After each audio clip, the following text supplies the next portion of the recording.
വീണ്ടും തീപ്പൊരിയാവുകയാണ് മഞ്ജുഷ. അതായത് സഹാക്കൾ ശത്രുപക്ഷത്ത് തന്നെയാണ്. എൻ്റെ ഭർത്താവിനെ ഇല്ലാതാക്കാൻ കൂട്ടുനിന്ന സഹാക്കളുണ്ടെങ്കിൽ അവർ എൻ്റെ ശത്രുക്കളാണ് എന്ന് തെളിയിച്ചിരിക്കുകയാണ് ഒരിക്കൽ കൂടി മഞ്ജുഷ. സത്യത്തിൽ മഞ്ജുഷയുടെ നീക്കം വലിയ രീതിയിൽ CPM-നെ ഞെട്ടിച്ചിരിക്കുകയാണ്. കാരണം CPM അനുഭാവിയായ ഒരു കുടുംബത്തിൽ നിന്ന് ഒരാൾ CPM ഞങ്ങളുടെ ശത്രുവാണ് എന്ന് പറയാതെ പറഞ്ഞുകൊണ്ട് പുറത്തേക്ക് വരികയാണ്. എങ്ങനെ കാണും CPM ഇതിനെ? ഈ ഭരണകാലം പലപ്പോഴും രാഷ്ട്രീയ പാർട്ടികളെ സംബന്ധിച്ചിടത്തോളം തങ്ങളുടെ രാഷ്ട്രീയത്തിന് പുറത്തു നിൽക്കുന്ന ആളുകളെ തങ്ങളോടൊപ്പം ചേർക്കുന്നതിന് സഹായകരമായി പ്രവർത്തിക്കുന്ന ഒന്നാണ്. അതോടൊപ്പം തന്നെയാണ് അവരുടെ ഭരണത്തിൻ്റെ ഫലമായിട്ട് അവരുടെ കൂടെ നിൽക്കുന്ന പലരും ശത്രുപക്ഷത്തേക്ക് പോവുകയും ചെയ്യും. ഇത് സാധാരണ സംഭവിച്ചുകൊണ്ടിരിക്കുന്ന ഒരു പ്രതിഭാസമാണ്.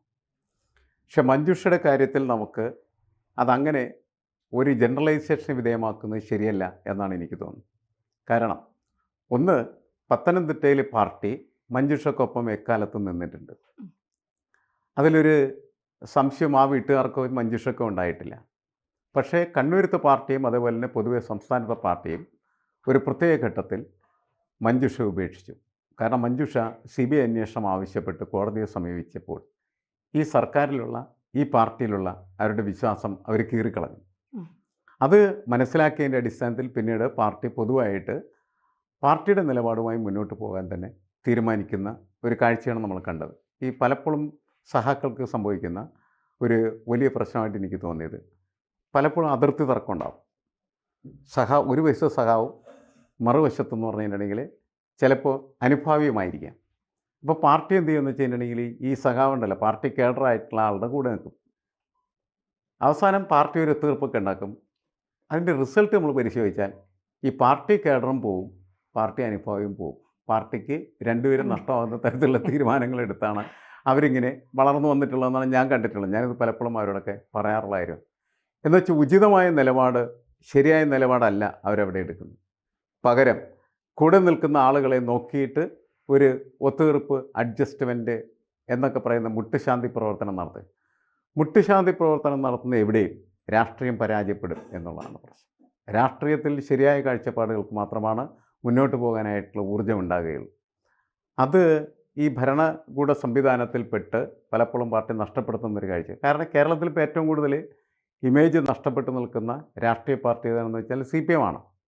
അതിൻ്റെ പ്രധാനപ്പെട്ട കാരണം നിരന്തരമായിട്ട് അതിനെതിരെ ഉയർന്നു വരുന്നതായിട്ടുള്ള അഴിമതികളും അതേപോലെ സ്വജനപക്ഷപാതപരമായിട്ടുള്ള ഇടപെടലുകളും അതേപോലെ പുറംവാതൽ നിയമനങ്ങൾ, പാർട്ടി സഹാക്കളുടെ ഭാര്യമാർക്കൊക്കെ തന്നെ പ്രധാനപ്പെട്ട പോസ്റ്റുകളിലേക്ക് നിയമനങ്ങൾ നൽകാൻ, അങ്ങനെ ഒരുപാട് കാര്യങ്ങൾ ഈ പാർട്ടിയെ സ്നേഹിച്ചിരുന്ന ആളുകളെ പാർട്ടിയിൽ നിന്ന് ശത്രുപക്ഷത്തേക്ക് കൊണ്ടുപോയിട്ടുണ്ട് എന്നുള്ള കാര്യത്തിൽ തർക്കമില്ല.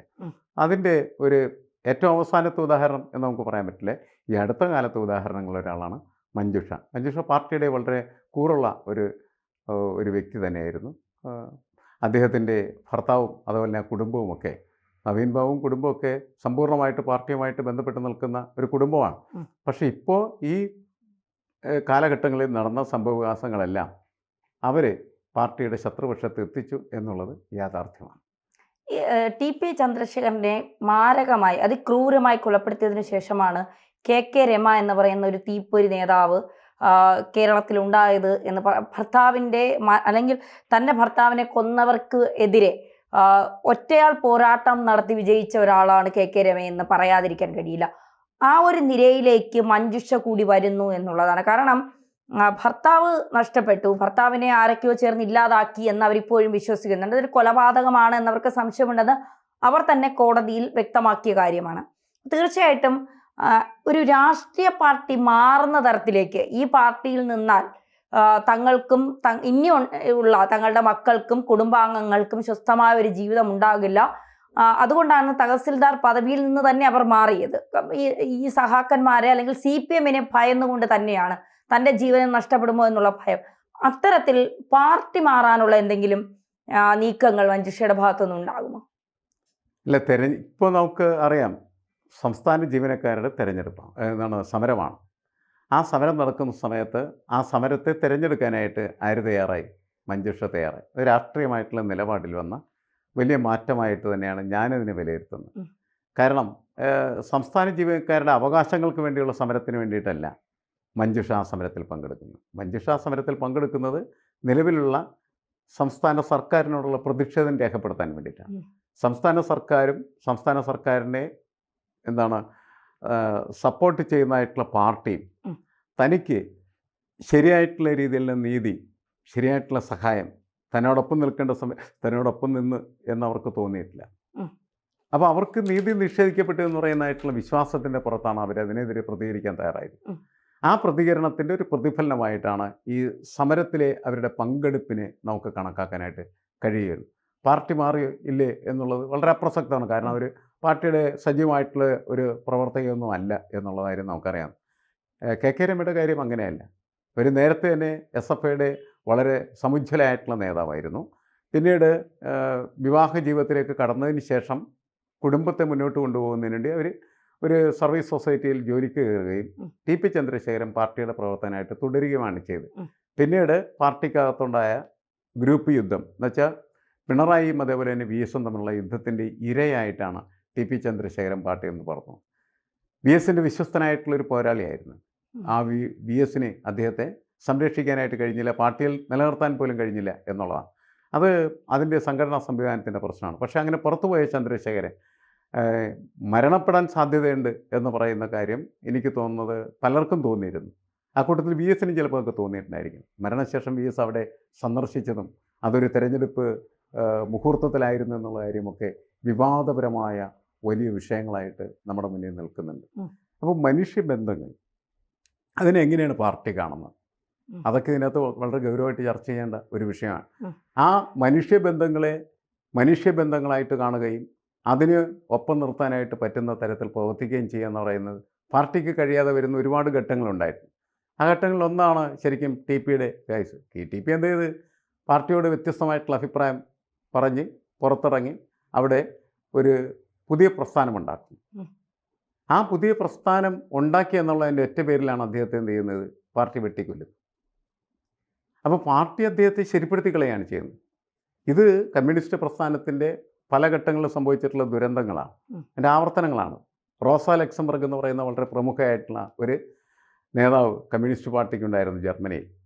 അവർ പറഞ്ഞ ഒരു വാചകം, അല്ലെങ്കിൽ അവർ ആവശ്യപ്പെട്ടൊരു കാര്യം എന്ന് വെച്ചാൽ വിയോജിക്കാനുള്ള സ്വാതന്ത്ര്യമാണ്. അതാണ് യഥാർത്ഥത്തിലുള്ള സ്വാതന്ത്ര്യം. പാർട്ടിക്കകത്ത് നിന്നാലും പുറത്ത് നിന്നാലും പാർട്ടിയെ മുന്നോട്ട് വെക്കുന്നതായിട്ടുള്ള അഭിപ്രായങ്ങളിൽ നിന്ന് വ്യത്യസ്തമായിട്ടുള്ള അഭിപ്രായം പുലർത്താനായിട്ടുള്ള സ്വാതന്ത്ര്യമാണ് അവർ ആവശ്യപ്പെട്ടത്. പക്ഷേ ആ സ്വാതന്ത്ര്യം അവർക്ക് അനുവദിക്കപ്പെട്ടില്ല. അവരെന്ത് ചെയ്തു? അവരെയും കൊന്ന് തെരുവിൽ തള്ളുകയാണ് ചെയ്തത്. അതിൻ്റെ ഒരു തുടർച്ചയായിട്ടാണ് ഞാൻ ഈ TP ചന്ദ്രശേഖരൻ്റെ വാർത്തയും ഒക്കെ കാണുന്നത്. അതിൻ്റെ സംഘടനാ സംവിധാനത്തിൻ്റെ കൂടെ എക്കാലത്തും ഇങ്ങനെ സഞ്ചരിച്ചുകൊണ്ടിരിക്കുന്ന ഒരു പ്രശ്നമാണ്. അത് പാടില്ല. രാഷ്ട്രീയ പ്രസ്ഥാനങ്ങൾ കുറേ കൂടിയൊക്കെ ഡെമോക്രാറ്റൈസ് ചെയ്യേണ്ട ഒരു കാലത്താണ് നമ്മൾ ജീവിക്കുന്നത്.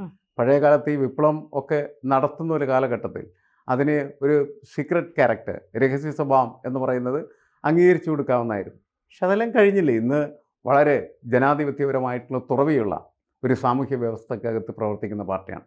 ആ പാർട്ടി എന്തിനാണ് ഇങ്ങനെയുള്ള സമീപനങ്ങൾ സ്വീകരിക്കുന്നത്? വ്യത്യസ്തമായിട്ടുള്ള അഭിപ്രായം ആളെ കൊന്നാൽ ഇല്ലാതാവുക? ഒരിക്കലുമില്ല. വ്യത്യസ്തമായിട്ടുള്ള അഭിപ്രായങ്ങൾ എന്നും നിലനിൽക്കുന്ന അഭിപ്രായങ്ങളാണ്. അതൊരാളെ കശാപ്പിയും ഇല്ലാതാകുന്നതല്ല. ഇവിടെ നവീൻ ബാബുവിൻ്റെ കേസിൽ സ്വാഭാവികമായിട്ടും അവരങ്ങനെ വിശ്വസിക്കുന്നു. ആ വിശ്വസിക്കുന്നവരുടെ ഒപ്പം നിൽക്കുകയും ആ വിശ്വാസം ശരിയാണോ തെറ്റാണോ എന്ന് പരിശോധിക്കുന്നതിന് പാർട്ടിയുടെയും അതുപോലെ സർക്കാരിൻ്റെയും സംവിധാനങ്ങളെയും ഉപയോഗിക്കുകയാണ് യഥാർത്ഥത്തിൽ പാർട്ടി ചെയ്തത്. പക്ഷെ അതിന് പകരമായിട്ട് പാർട്ടിയുടെ ഒരു പ്രശ്നം ആ സമയത്ത് ഒരു വശത്ത് PP ദിവ്യയും പാർട്ടിയും, മറുവശത്ത് നവീൻ ബാബുവും അതുപോലെ തന്നെ അദ്ദേഹത്തിൻ്റെ ഭാര്യയെ. അപ്പോൾ ആരുടെ കൂടെ നിൽക്കണം എന്നല്ല ചിന്തിക്കേണ്ടത്. ഈ വിഷയത്തിൽ എന്താണ് ശരി, ആ ശരിയുടെ ഒപ്പം നിൽക്കുക എന്നുള്ളതാണ്. അങ്ങനെ നിൽക്കാതിരിക്കുമ്പോഴാണ് പാർട്ടിക്ക് ഇങ്ങനെ ആളൊഴിഞ്ഞു പോക്ക് ഉണ്ടാകുന്നത് എന്നാണ് നമ്മൾ മനസ്സിലാക്കേണ്ടത്. തീർച്ചയായിട്ടും.